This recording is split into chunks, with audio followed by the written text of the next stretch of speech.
Salut à tous, alors on se retrouve dans une nouvelle vidéo pour cette fois-ci parler des variables sur Stata. Et la première chose qu'on va regarder concernant les variables, c'est comment en créer une. Donc j'ai déjà importé une base de données sur Stata et puis on va tout de suite commencer. Alors la commande pour créer une variable, c'est tout simplement la commande generate. Si on veut utiliser l'abréviation, eh bien on écrit tout simplement gen. Donc generate. Ensuite, comment je fais? Je dois nommer ma nouvelle variable. Donc, generate, le nom de ma nouvelle variable. Donc ici, ça va être très simple. Je vais écrire variable. Même variable 1. Une fois que j'ai fait ça, je mets toujours égal, comme dans la plupart des codes informatiques, égal. Et ensuite, je mets l'expression de ma variable que je vais créer. Donc, par exemple, admettons qu'ici, j'ai toujours le poids des bébés et je veux créer une variable qui reprend le poids des bébés et qui ajoute 1 à chaque fois. Donc je vais prendre le poids des bébés, double-clic ou alors on l'écrit, et je rajoute plus 1. Et ensuite je fais entrer. Là on voit bien que ma commande est bien passée. Et dans les variables, j'ai ma variable ici qui a également été créée. Alors comment on peut vérifier que c'est véritablement le cas? Eh bien on peut utiliser la commande browse, qu'on a déjà vu dans une précédente vidéo. Donc sur la commande browse, on voit bien que ici j'ai ma variable 1 qui a été créée et qu'à chaque fois il a repris le poids et il a ajouté 1 sur toutes les données. Donc voilà la première création de variable. Alors maintenant admettons qu'en fait je ne veux pas cette variable, elle ne m'intéresse pas et je veux la supprimer de ma base. Et bien la commande c'est tout simplement drop et ensuite j'ajoute la variable que je veux supprimer. Entrée, et là on voit bien que la commande est passée et la variable a été supprimée. Alors maintenant peut-être deuxième application un peu plus compliquée, donc on va voir maintenant comment créer une nouvelle variable avec une condition. Donc, par exemple, je vais marquer toujours generate, donc là je prends l'abréviation gen, et puis je vais toujours nommer la variable que je veux créer, ça ne change pas. Je vais l'appeler variable 2.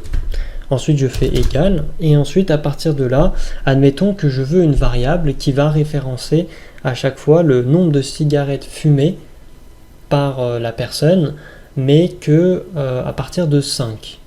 Donc, toutes les personnes qui ont fumé 5 ou plus cigarettes doivent être référencées dans ma variable, sinon les autres, je ne les veux pas.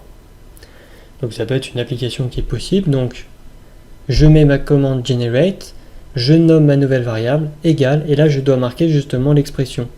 Donc l'expression, ça va être la variable de cigarettes fumées par personne, et ensuite j'ajoute la condition que j'ai énoncée, donc if, toujours cette variable qui est référence à cigarettes, est supérieure à 5. Ça veut dire que il va aller regarder dans la variable cigs, et il va référencer seulement les données supérieures à 5, qui va me redonner dans la variable 2 que je vais créer.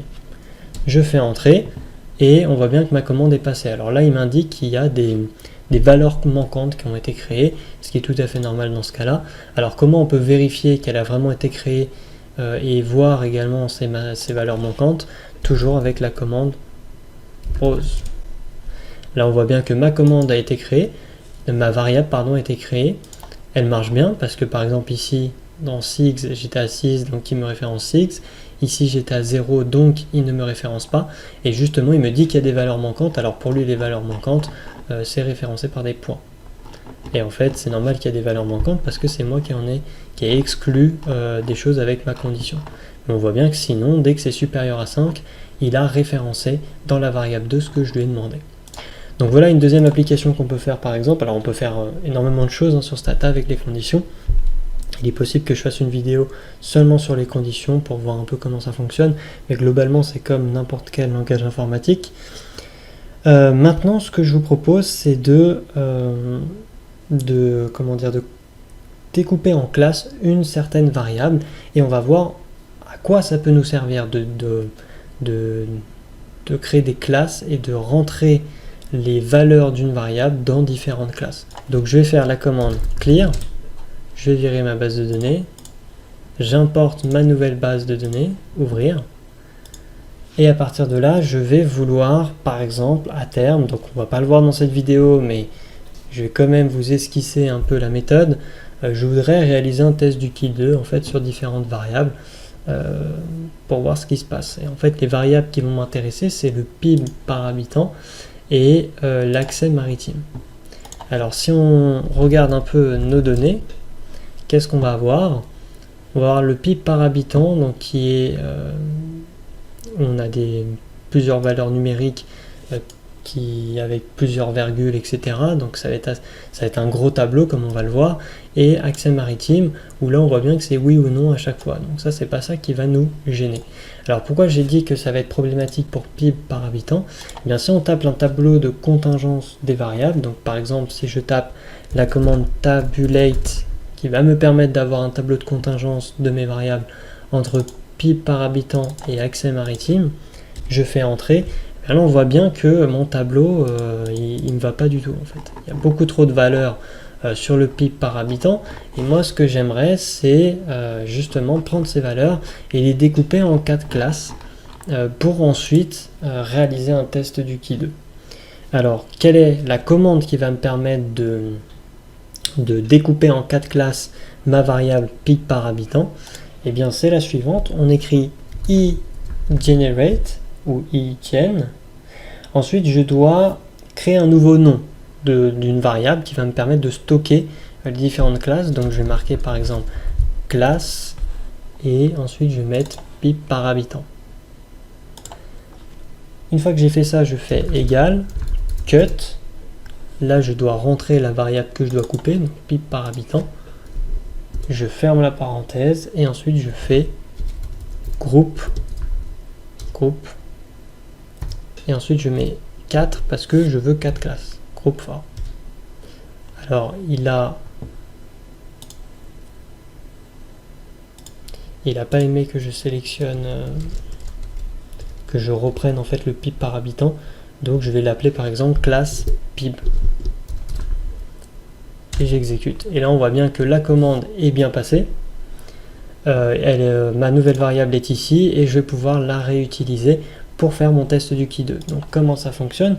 Une fois que j'ai, regardons le nouveau tableau de contingence déjà, tabulate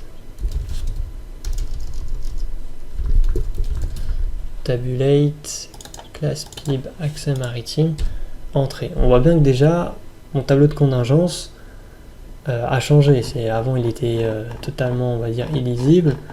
Là maintenant ça a été référencé dans 4 classes différentes.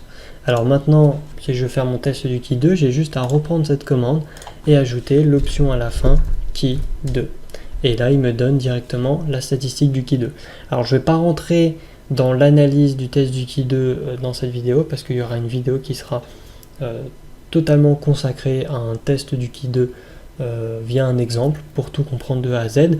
Mais il faut garder à l'esprit que pouvoir découper une variable en classe va permettre d'éviter d'avoir des tableaux de contingence comme ça et donc de pouvoir par la suite faire un test du Ki2. Donc c'est une des applications possibles de cette commande.